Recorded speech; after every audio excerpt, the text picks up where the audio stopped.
Hello बच्चों, good evening. क्या हाल चाल। मिस्टर ग्रो साइंस के यूट्यूब चैनल पे आपका हार्दिक स्वागत है। Mister grow science, the solution of class 10 science. जैसा कि आप थंबनेल में देख रहे हैं, अब थंबनेल में आपको एक और चीज़ दिख रही है, 200 मोस्ट इंपॉर्टेंट क्वेश्चन सीरीज। जी हाँ, 200 बहुत अधिक महत्वपूर्ण बहुविकल्पी प्रश्न आपके लिए आने वाले हैं इस सीरीज़ में, जो आपके एग्ज़ाम के बिहाफ से बहुत ज़्यादा इम्पोर्टेंट होने वाले हैं। ये आपको अच्छे से मालूम है कि एमसीक्यू क्वेश्चंस आपके एग्ज़ाम में कितना बड़ा रोल प्ले करते हैं। 20 नंबर के क्वेश्चन आते हैं ये, और 20 नंबर के क्वेश्चंस में आने का मतलब कि आप खुद सोचिए, आपने थ्योरी अगर 40 की है या 50 की है, आपके एमसीक्यू 20 ऑफ 20 करेक्ट हैं, तो आप खुद सोचिए आपकी मेरिट कहाँ पहुँचेगी। तो इसलिए इस वीडियो में बने रहिए और बहुत ध्यान से देखिए, अच्छे से पढ़िए, मेहनत करके पढ़िए। आइए क्वेश्चन की सीरीज तरफ चलते हैं। Question number first, question number 1 क्या है? जब प्रकाश किरण किसी दर्पण पर गिरती है और परावर्तित होती है, तो आपतन कोण और परावर्तन कोण के बीच क्या संबंध होता है? इस क्वेश्चन को करने से पहले आपको परावर्तन की परिभाषा और उसके दोनों नियम पता होने चाहिए। जी बिल्कुल, नियम पता होने चाहिए। नियम, अब उसने सेकंड नियम आपने पढ़ा होगा कि दोनों एंगल के बीच एक रिलेशन बताया है उसने। आपतन कोण और परावर्तन कोण के बीच एक संबंध बताया है। वो संबंध क्या होता है? आपतन कोण परावर्तन कोण के सदैव बराबर होता है। ऑप्शंस के देख लेते हैं। दोनों समान होते हैं, आपतन कोण बड़ा होता है, परावर्तन कोण बड़ा होता है, कोई संबंध नहीं। ये मैंने जो आपको बताया, इसके हिसाब से आपका ऑप्शन ए करेक्ट है। Option A is your correct answer. Next question, question number 2 question है, समतल दर्पण में प्रतिबिंब की दूरी वस्तु की दूरी के बराबर होती है। ये बोलना चाह रहा है कि यदि हम किसी मिरर के सामने खड़े हों, तब हमारी दूरी और जो इमेज जो आपकी उसमें मिरर में बनती है, उसकी दूरी कैसी होती है? बराबर होती है। बराबर कहाँ होती है? कि दर्पण के सामने, दर्पण के पीछे, किसी बिंदु पर, दर्पण के केंद्र पर। जनरली हम लोग देखते हैं मिरर में, तो हमें ये लगता है कि हम अंदर हैं, अंदर है ना। तो ऑप्शन आपका बी राइट आंसर होगा। ऑप्शन बी, दर्पण के पीछे। क्वेश्चन नंबर 3, क्वेश्चन नंबर 3 क्या है? समतल दर्पण से बना प्रतिबिंब कब वास्तविक और उल्टा होता है? सॉरी, अवतल दर्पण से बना प्रतिबिंब, अवतल दर्पण से बना प्रतिबिंब कब वास्तविक और उल्टा होता है? कब होता है भाई? ऑप्शंस देखिए। जब वस्तु फोकस और ध्रुव के बीच हो, नहीं, आभासी बनता है। जब वस्तु ध्रुव पर हो, नहीं। जब वस्तु फोकस से दूर हो, जब वस्तु फोकस, अरे हो, इसमें तो आंसर ही दे दिया भाई। ऑप्शन सी, जब वस्तु फोकस से दूर हो। Option C is your right answer. Question number 4, question number 4 उत्तल दर्पण से बना प्रतिबिंब हमेशा कैसा होगा? वास्तविक उल्टा, आभासी और सीधा, बड़ा उल्टा, वास्तविक और छोटा। तो ये आपको अच्छे से मालूम है, उत्तल दर्पण द्वारा कोई भी वास्तविक प्रतिबिंब नहीं बनता। तो जहाँ जहाँ वास्तविक, उसको पहले काटिए। ठीक। दूसरा, जो वास्तविक होगा वही प्रतिबिंब उल्टा होगा, तो ये भी नहीं होगा। तो option B is your right answer. अगर आपको आंसर मालूम नहीं है, तो आप इलिमिनेट, एक प्रोसीजर है, आप क्वेश्चंस जो ऑप्शंस है उनको एलिमिनेट करते जाइए, मतलब उनको हटाते जाइए। जो आपको लगे ये नहीं हो सकता, उसको हटाते जाइए, राइट आंसर अपने आप आ जाएगा। ऑप्शन, आप क्वेश्चन नंबर 5, किसी दर्पण का फोकस दूरी 10 सेंटीमीटर है, उसकी वक्रता त्रिज्या क्या होगी? इसके लिए आपको फोकस दूरी और वक्रता त्रिज्या में एक आपको संबंध मालूम होना चाहिए। फोकस दूरी बराबर वक्रता त्रिज्या बटे 2 F equal to R/2। Focus दे रखा है, वक्रता त्रिज्या पूछ रहा है, तो R equal to 2F 2 into 10 is equal to 20 centimetre. Option A आपका right answer 20 centimetre. Next question, question number 6, lens द्वारा प्रकाश का अपवर्तन किस कारण होता है? लेंस का आकार, माध्यम का परिवर्तन, दर्पण की स्थिति, दर्पण की दूरी। तो आपको अच्छे से मालूम होना चाहिए कि अगर कोई मीडियम चेंज होता है, माध्यम चेंज होता है, तभी आपका अपवर्तन होता है। तो आपका ऑप्शन बी राइट आंसर होगा।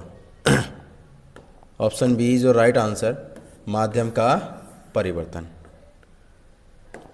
Next question, question number 7। Question number 7, किसी उत्तल लेंस का उपयोग किया जाता है? ऑप्शन ए कैमरों में, ऑप्शन बी दूरदर्शी में, ऑप्शन सी सूक्ष्मदर्शी में, ऑप्शन डी उपरोक्त सभी। हाँ जी, बताइए बताइए। जी जी बिल्कुल बिल्कुल बताइए। Yes, D is your right answer. उत्तल लेंस का यूज़ आपका कैमरों में भी होता है, दूरदर्शी में भी होता है और सूक्ष्मदर्शी में भी होता है। Option D is your right answer. Question number 8। Question number 8 देखिए। क्वेश्चन नंबर 8, अवतल लेंस द्वारा बना प्रतिबिंब हमेशा, अवतल लेंस द्वारा बना प्रतिबिंब हमेशा कैसा होगा? ये हम लोग अच्छे से मालूम भाई। अवतल लेंस द्वारा बना प्रतिबिंब कैसा होता है हमेशा? आभासी। आभासी, तो जहाँ वास्तविक है वो तो होना ही नहीं है। तो ऑप्शन ए ये राइट आंसर, आभासी, सीधा और छोटा। Next question, question number 9। Question number 9, यदि वस्तु को लेंस की फोकस दूरी से कम दूरी पर रखा जाए, यदि वस्तु को लेंस की फोकस दूरी से कम दूरी पर रखा जाए तो प्रतिबिंब कैसा बनेगा? कैसा बनेगा भाई? ऑप्शन से आभासी और बड़ा बनता है, वास्तविक और छोटा बनता है, उल्टा और समान आकार का बनता है, कोई भी प्रतिबिंब नहीं बनता। ये खत्म। उल्टा और समान आकार का तब बनेगा जब आपकी वस्तु कहाँ रखी होगी? 2F पर। वास्तविक और छोटा कब बनेगा? वास्तविक और छोटा कब बनेगा? जब वस्तु या तो अनंत पर हो या अनंत और 2F के बीच हो। ये कंडीशन मैं उत्तल लेंस के लिए बता रहा हूँ, क्योंकि अवतल लेंस में प्रतिबिंब छोटा ही बनता है। तो ऑप्शन आपका ए बचा, आभासी बड़ा बनता है जब प्रतिबिंब, जब वस्तु F एंड C यानी कि फोकस दूरी, फोकस बिंदु F फोकस बिंदु और C प्रकाशिक केंद्र के बीच में अगर रखी होगी तो वस्तु का प्रतिबिंब आभासी ही बनेगा। Next question, question number 10। Question number 10, प्रकाश की गति सबसे अधिक होती है? ऑप्शन ए वायु में, ऑप्शन बी जल में, ऑप्शन सी कांच में, ऑप्शन सी तेल में। जी जी बिल्कुल बताइए बताइए बताइए। नहीं, ऑप्शन सी नहीं, ऑप्शन सी नहीं होगा ना, ऑप्शन बी होगा, ऑप्शन डी भी नहीं, option A. Option A is your right answer. ध्यान से कीजिए भाई। Question number 11। क्वेश्चन नंबर 11, प्रकाश की गति निर्भर करती है, ये हम सब पढ़ के आ चुके हैं प्रकाश का अपवर्तन में, कि प्रकाश की गति हमेशा उसके मीडियम माध्यम पर निर्भर करती है। Option A is your right answer. Question number 12, जब प्रकाश वायु से जल में प्रवेश करता है तब वह, अपवर्तन की कंडीशन में आपने एक चीज़ पढ़ी होगी कि यदि कोई प्रकाश किरण विरल माध्यम से सघन माध्यम में जाती है तब वह अवलंब की ओर झुकती है, सघन माध्यम से विरल माध्यम में जाती है तब वह अवलंब से दूर होती है। ऑप्शन देखते हैं। अपवर्तित होकर अवलंब से दूर झुकता है, अपवर्तित होकर अवलंब से दूर अवलंब की ओर झुकता है, और दूसरा ऑब्लम से दूर झुकता है। ऑप्शन सी सीधा जाता है, ऑप्शन डी नहीं झुकता। तो जल के अपेक्षा वायु विरल है और जल कैसा, सघन। तो क्या कौन सा आंसर होगा अगर ये कोई प्रकाश किरण विरल से सघन में जाती है? जी जी जी, बिल्कुल बिल्कुल, अवलंब की ओर झुकेगी। Option A is your right answer. Next question, question number 13। Question number 13, lens का फोकस दूरी कम होने का अर्थ है। ऐसे क्वेश्चंस के लिए या तो आपको रटना पड़ेगा, एक फॉर्मूला याद होना चाहिए आपको। लेंस की फोकस दूरी कम होने का अर्थ है, मतलब लेंस की अगर फोकस दूरी कम होगी तो उसकी शक्ति पे क्या फर्क पड़ेगा। फॉर्मूला है 1/f। यदि वैल्यू मीटर में हो, 100/f यदि वैल्यू सेंटीमीटर में हो। देखिए, मैं इसकी वैल्यू कम करूंगा तो इसकी वैल्यू बढ़ेगी। कैसे? देखिए, 100/f, अगर f की वैल्यू 20 है तो 5 आएगा ये। अगर f की वैल्यू 10 है तो ये 10 आएगा। मतलब अगर इसकी वैल्यू मैं कम रखूँगा तो इसकी वैल्यू बढ़ेगी। तो इसका मतलब लेंस की फोकस दूरी कम होने का अर्थ है उसकी शक्ति अधिक है। यस, ये is your right answer. Next question, question number 14। प्रकाश अपवर्तन में कौन सा नियम लागू होता है? स्नेल का नियम, न्यूटन का नियम, ओम का नियम, बर्नौली का नियम। जी जी जी, बिल्कुल, yes, very good. Option A, option A is your right answer. Snell का नियम प्रकाश के अपवर्तन में लागू होता है। Next question, question number 15। Question number 15, दर्पण का सूत्र क्या है? Mirror formula. A 1/f equal to 1/b minus 1/u, 1/u equal to 1/f minus 1/b, 1/f equal to 1/b plus 1/s। Option C, option C is your right answer. ये अच्छे सबको मालूम होना चाहिए। Question number 16। क्वेश्चन नंबर 16, यदि वस्तु की दूरी,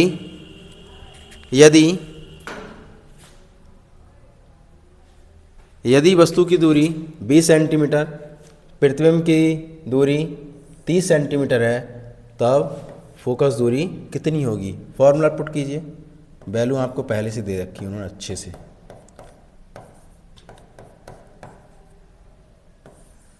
एफ फाइंड करना है। 1/f equal to -30 minus 20 minus 1/30 minus minus plus 20। LCM लीजिए, कितना आएगा? एलसीएम लेना नहीं आता तो सीख लीजिए। 20 30, 2 से काटिए, 2 10, 2 धाम 20, 15 दूनी 30, फिर 2 से काटिए। जो नहीं जा रहा है उसको वैसे ही लिख देते हैं, जो जितना कट रहा है वहाँ तक उतना करते हैं, फिर जो नहीं, जो कोई इसमें भाग नहीं आता वैसे ही लिख देते हैं। अब इसको हम 3 से करते हैं, फिर 5 से, 5 एकम 5, 5 एकम 5, 3 पंजे 15, इसलिए 5 आया। अब इन सबका गुणा कर दीजिए, 2 गुणा 2 गुणा 3 गुणा 5, कितना आएगा? 2 दूनी 4, 4 3 12, 12 पंजे 60। एलसीएम कितना आ गया भाई? 60। अब देखिए इसको सॉल्व करते हैं। 30 दूनी 60 प्लस 20 दिया 60,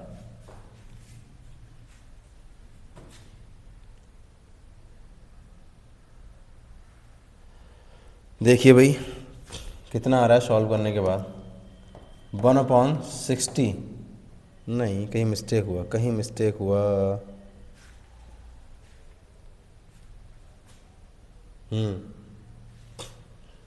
फॉर्मूला में ही मिस्टेक है भाई। प्लस प्लस मिरर लेंस का फॉर्मूला लग गया भाई।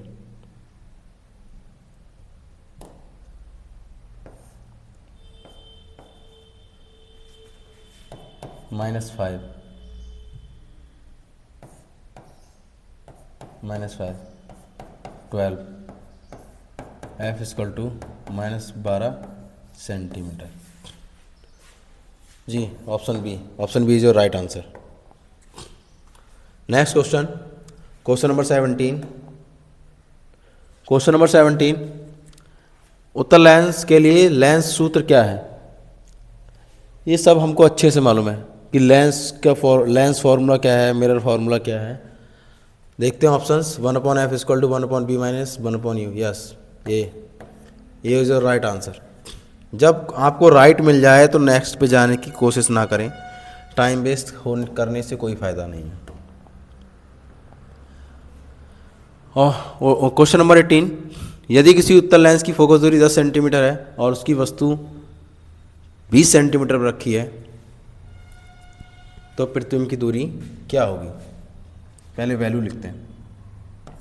u इक्वल टू -20 सेंटीमीटर, ये हमें अच्छे से मालूम है, वस्तु कहीं रखी हो, वस्तु हमेशा नेगेटिव ही लेंगे। और उत्तल लेंस के लिए फोकस पॉजिटिव होता है।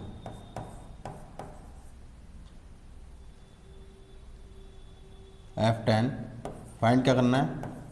b। फॉर्मूला पुट कीजिए, 1/f equal to 1/b minus 1/u। b निकालना है हमें, तो जिसको निकालना है उसको एक साइड, जिसको नहीं निकालना है इसलिए जिसकी वैल्यू दे रखी है उसको एक साइड कर लेते हैं। तो 1/b इक्वल टू 1/f, ये माइनस का उधर जाएगा, प्लस का हो जाएगा 1/u।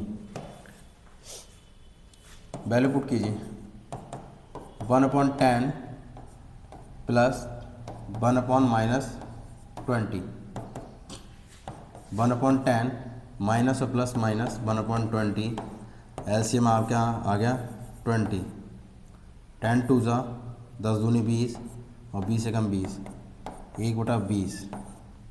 एफ आपका आएगा, सॉरी एफ नहीं है, बी आपका आएगा 20 सेंटीमीटर। ऑप्शन 10 सेंटीमीटर, 10 15, अच्छा option C is your right answer. Next question, question number 19, दर्पण का आवर्धन सूत्र क्या है? दर्पण का आवर्धन सूत्र क्या है? m इक्वल टू -v/u, ठीक है। m इक्वल टू h'/h, ठीक है। C, yes, C is your right answer. दोनों ए और बी दोनों। क्वेश्चन नंबर 20, क्वेश्चन नंबर 20, यदि किसी दर्पण से यदि किसी दर्पण से प्राप्त आवर्धन पॉजिटिव है +2 तो दर्पण कौन सा होगा? ये आपको मैं बता दूं कि अगर आवर्धन पॉजिटिव है तब आभासी प्रतिबिंब बन रहा होगा, अगर आवर्धन नेगेटिव है तब वास्तविक प्रतिबिंब बन रहा होगा। अब देखिए क्वेश्चन में, अवतल दर्पण, उत्तल दर्पण, अवतल दर्पण, उत्तल दर्पण। अब आप कहेंगे सर समतल दर्पण भी है इसमें, आप इसमें भी तो आभासी बनता है, पर बेटा इसकी m की वैल्यू +1 होती है, यहाँ क्या है +2, इसकी हमेशा +1 होती है, इमेज के बराबर ही बनता है, जितनी इमेज उसी के अकॉर्डिंग ही बनता है, ये वस्तु के बराबर ही इसका प्रतिबिंब बनता है। Option A is your right answer. अब हो sorry, no, option B is your right answer. अब उत्तल दर्पण, ओके, इसमें वास्तविक बनता है, इसमें आभासी। Next question, question number 21, Snell's का नियम, स्नेल्स लॉ क्या है? स्नेल्स लॉ आपको मालूम होना चाहिए। स्नेल्स लॉ क्या है? स्नेल्स लॉ है n equal to sin i/sin r। आप देखिए फॉर्मूले में कहाँ पर है, n equal to sin i, yes, option A is right answer. जब हमें आंसर मिल जाए तो आगे बढ़ने की ज़रूरत नहीं है, पूरे पढ़ लेना चाहिए, क्योंकि हो सकता है उसमें एक से ज़्यादा आंसर दे रखे हों। पूरे ऑप्शन सारे पढ़ने चाहिए। अपवर्तनांक का सूत्र क्या है? अपवर्तनांक का सूत्र आपने पढ़ा है, बता दूं आपको। अपवर्तनांक बराबर निर्वात में प्रकाश की चाल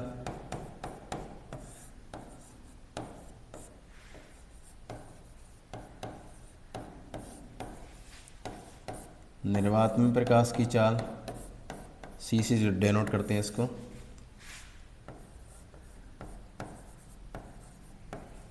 माध्यम में प्रकाश की चाल,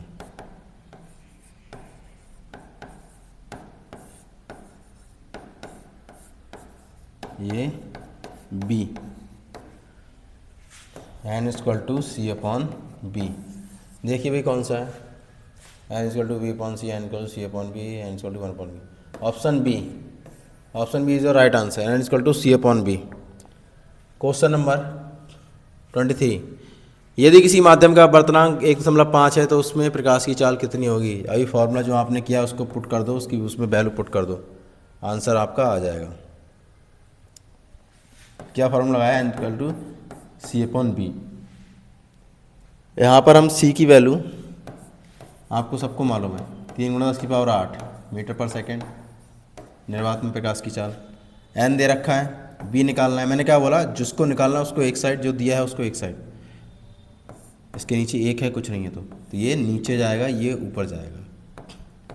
b equal to C upon n, 3 × 10⁸ बटे 1.5, दशमलव हटाया, 0 बढ़ाया, 15 दूनी 30, 2 × 10⁸ मीटर पर सेकेंड। ऑप्शन 1.5, 3, 2, 2 × 10 नहीं, हमारा 8 आ रहा है, इसको ध्यान रखना बहुत। 2 × 8 मीटर पर second, yes, D is your right answer. Question number 24, उत्तल लेंस के लिए जब वस्तु और प्रतिबिंब की दूरी समान होती है तो वस्तु कहाँ रखी होती है? इनका कहने का मतलब है कि वह पॉइंट बताइए जहाँ वस्तु की जो इमेज होती है वस्तु के बराबर ही बनती है। जो वस्तु की इमेज होती है वस्तु के बराबर ही बनती है। तो आपको अच्छे से मालूम है प्रतिबिंब की स्थितियाँ, जब हम इमेज फॉर्मेशन में पढ़ते हैं तो प्रतिबिंब की स्थितियाँ फर्स्ट होती है जब वस्तु कहाँ हो, जब वस्तु कहाँ हो, अनंत पर हो।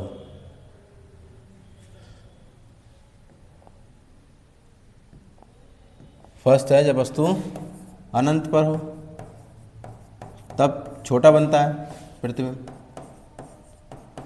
दूसरा, जब वस्तु इनफाइनाइट और अनंत और 2f के बीच में हो, तब कैसा बनता है?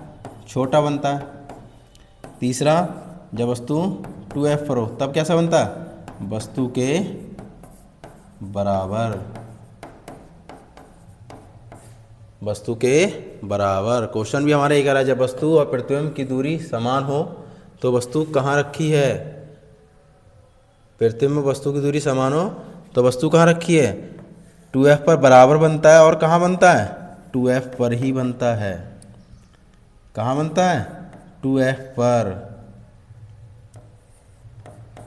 देखो वस्तु कहाँ रखी है? 2f पर। प्रतिबिंब कहाँ बनना है? 2f पर। क्वेश्चन भी ये कह रहा है जब वस्तु और प्रतिबिंब की दूरी समान हो तो वस्तु कहाँ रखी होती है? Option B is your right answer, 2f पर। क्वेश्चन नंबर 25, किसी अवतल दर्पण की फोकस दूरी 15 सेंटीमीटर है, उसकी वक्रता त्रिज्या कितनी होगी? अभी थोड़ी देर पहले क्वेश्चन किया है भाई ये तो जी। r इक्वल टू 2f, कितना? 2 × 15, अभी थोड़ी देर पहले किया, रिपीट हो गया। 30 centimetre. Question option B, yes, option B is your right answer, 30 centimetre. Question number 26, यदि किसी लेंस की आवर्धन शक्ति -0.5 है तो प्रतिबिंब कैसा होगा? मैंने ही बताया ना, अगर नेगेटिव है तो प्रतिबिंब कैसा होगा? वास्तविक। कैसा होगा? वास्तविक। आभासी नहीं होगा, आभासी नहीं होगा, वास्तविक प्रतिबिंब कभी उल्टा नहीं होगा। तो option B is your right answer, वास्तविक और उल्टा। नेक्स्ट क्वेश्चन 27 यदि किसी माध्यम का अपवर्तनांक 3 है तो उसमें प्रकाश की चाल कितनी होगी। ये भी क्वेश्चन अभी थोड़ी देर पहले किया भाई, क्वेश्चन रिपीट हो रहे हैं। n equal to C upon B, B equal to C upon N. Question repeat हो सकते हैं, ओल्ड क्वेश्चंस रिपीट हो सकते हैं नेक्स्ट ईयर, ऐसा नहीं है, ये मत सोचना कि क्वेश्चन रिपीट नहीं हो। तभी मैं बोल रहा हूँ कि 200 जो मैं इंपॉर्टेंट क्वेश्चंस कराऊंगा उसमें आपको 100% क्वेश्चन आपके ऑप्शंस में मिलेंगे, इसलिए क्लास में बने रहिए। इस बात की गारंटी मैं ज़रूर देता हूँ आपको कि आपके मार्क्स अगर मेरे साथ बने हैं तो साइंस में 90+ ही आने हैं, ये समझ लीजिए। ऑप्शन 1 into 10 की power 8, yes option A is your right answer. Question 28 यदि किसी माध्यम का अपवर्तनांक 1/√2 है, यदि आपतन कोण 30 अंश है तो अपवर्तन कोण ज्ञात कीजिए। देखिए भाई, ऐसा फॉर्मूला जिसमें n दे रखा हो, साइन i दे रखा हो, साइन r दे रखा हो, है कोई ऐसा फॉर्मूला, है ना। हाँ जी बिल्कुल सही, n equal to sine i upon sine r। निकालना क्या है, ये निकालना है। मैंने क्या बोला, जिसको निकालना है उसको एक साइड, जो दिया है उसको एक साइड करते हैं। तो sine r equal to sine i upon n, value लगाइए, साइन 30 अपॉन 1/√2। साइन 30 की वैल्यू कितना होती है, 1/2 ये सॉल्व कैसे करते हैं, इसका हर इसका अंश, इसके हर की गुणा इसके अंश की गुणा इसके हर से, ठीक है। तो क्या करेंगे, 2√2 पर जाएगा, √2 पर जाएगा, नीचे क्या बचेगा 2। तो ध्यान रखना किसी भी नंबर को हम ऐसे ये इस तरीके से लिखते हैं कि पूरा नंबर बन जाता है, तो उसको हमको तोड़ेंगे, इसलिए मैंने ऐसा लिखा, √2 अपॉन √2 इंटू √2 से √2 कैंसिल, 1/√2। अब 1/√2 किसकी वैल्यू होती है, साइन 45 की, साइन r। कंपेयर कीजिए तो r इक्वल टू कितना आएगा, 45 डिग्री। कौन सा आंसर है अभी, 22, 19, 40, okay D is your right answer, option D. Question number 29 आज हम आपके लिए 30 क्वेश्चन लेकर आए हैं, जिसमें ये सेकंड लास्ट क्वेश्चन है। ऐसी 30 क्वेश्चन करके ही सीरीज चलती रहेगी, एक साथ आप भी नहीं कर पाएंगे, इसलिए हम सिर्फ चैप्टर वाइज 30 करके ही क्वेश्चन लेके आएंगे। 200 भी हो सकते हैं, वो 200 के 300 भी हो सकते हैं, ऐसा कुछ नहीं है। पर आपके लिए मेरा काम है आपके लिए कंटेंट देना, जिससे आप एग्ज़ाम में अच्छे तरीके से, बहुत अच्छे तरीके से कर सको। 29 किसी अवतल दर्पण की फोकस दूरी 15 सेंटीमीटर है, यदि दर्पण से 30 सेंटीमीटर दूरी पर रखी है तो प्रतिबिंब दूरी क्या होगी। हाँ भाई, मिरर आ गया, अवतल दर्पण, वस्तु कहाँ है भाई, u ऑलवेज माइनस, अवतल दर्पण के लिए फोकस दूरी भी माइनस। फॉर्मूला आप क्या निकालना है इसमें, v फाइंड करना है, इमेज की पोजीशन फाइंड करनी है, मतलब प्रतिबिंब की स्थिति। 1/f बराबर 1/b प्लस 1/u। फॉर्मूला लगाइए, फॉर्मूला ही पहले अरेंज करते हैं इसको। हमने बोला जिसको निकालना है उसको एक साइड, निकालना इसको है, इसको इधर ले आते हैं। तो 1/f माइनस 1/u बराबर 1/b। ये माइनस से लिया है कि हाँ प्लस में था। 1/b equal to 1/f minus 1/u। Value put कीजिए, 1/-15 माइनस 1/-13। ये माइनस और माइनस आपका प्लस हो जाएगा, तो माइनस 1/15, ये माइनस आपका ऊपर पहुंच जाएगा, प्लस का 30। एलसीएम आपका कितना आएगा 30, 15 दूनी 30, 30 से कम 30 माइनस 1/30। वी कितना आ गया? माइनस का 30 centimetre. Option yes, option A, option A is your right answer, minus का 30 सेंटीमीटर। नेक्स्ट क्वेश्चन की तरफ चलते हैं। नेक्स्ट क्वेश्चन क्या है? और नेक्स्ट क्वेश्चन और लास्ट क्वेश्चन। लास्ट क्वेश्चन है आज की क्लास का कि किसी उत्तल लेंस की फोकस दूरी 12 सेंटीमीटर है, यदि वस्तु 24 सेंटीमीटर दूरी पर रखी है तो प्रतिबिंब क्या होगा? कर लेते हैं भाई, निकालते हैं। यू ऑलवेज माइनस, उत्तल लेंस के लिए फोकस पॉजिटिव होता है, बी फाइंड करना है। फॉर्मूला अच्छे से मालूम है आपको, 1/b माइनस 1/u। देखिए भी फॉर्मूला आपको याद करने पड़ेंगे, बिल्कुल। फॉर्मूले अगर सही नहीं लगाए तो आंसर गलत आने के पूरे 100% चांसेस हैं, इसलिए फॉर्मूले आपको याद करने पड़ेंगे। ज़्यादा फॉर्मूले आपके सिलेबस में है नहीं, इसलिए याद करना आपको ज़रूरी है। एक साइड कर लेते हैं, जिसको निकालना है, जिसको जो दे रखा है। तो 1/f plus 1/u is equal to 1/b। 1/b is equal to 1/f plus 1/u। f 1/12 u minus 24 minus 100 plus minus 1/12 minus 1/24। LCM लेते हैं, एलसीएम आएगा इसका 24। 12 दूनी 24, 24 से कम 24, 1/24 कितना आ गया भाई? 1/24। बी इक्वल टू कितना आ गया? 24 सेंटीमीटर। बी इक्वल टू कितना आ गया? 24 centimetre. Yes, 24 is your right answer. आप इसको बिना सॉल्व किए भी कर सकते थे, वो बताऊँ कैसे। फोकस कितना? 12 सेंटीमीटर, 12 सेंटीमीटर। वस्तु कहाँ रखी है? 24 सेंटीमीटर पे, यानी कि इसके दुगने पर रखी है। और फोकस का दुगना कितना होता है? 2f। और 2f पर जब वस्तु रखी होती है तो उसका प्रतिबिंब भी 2f पर ही बनता है। तो इसका मतलब डायरेक्ट भी आप आंसर लगा सकते थे इसका 24 सेंटीमीटर। आज के ये क्वेश्चंस लास्ट थे। मैं आपको बहुत अच्छे से बता दूं, आप फॉर्मूला याद करके रखिए। न्यूमेरिकल तभी हो पाएंगे जब मैं न्यूमेरिकल की सीरीज़ लेकर आऊँगा, आपको अच्छे से फॉर्मूला याद कराऊँगा। उसके को आप उस बात की आप कोई चिंता ना करें।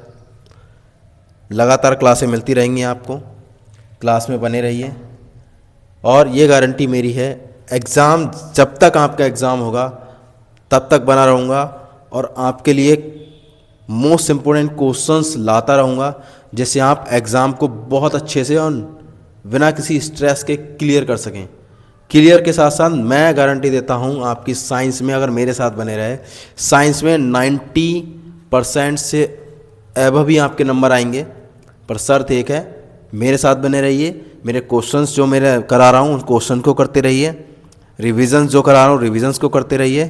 क्योंकि अब ये आपकी 200 क्वेश्चंस की जो सीरीज़ है ये है। इसके बाद आपको मैं न्यूमेरिकल्स की सीरीज़ लेकर आऊँगा। जो न्यूमेरिकल होंगे आपके, न्यूमेरिकल सीरीज लेकर आऊँगा। पहले आपके एमसीक्यू रहेंगे पहली सीरीज़ में, जो अभी मैंने स्टार्ट किया है। दूसरा आपका न्यूमेरिकल होंगे।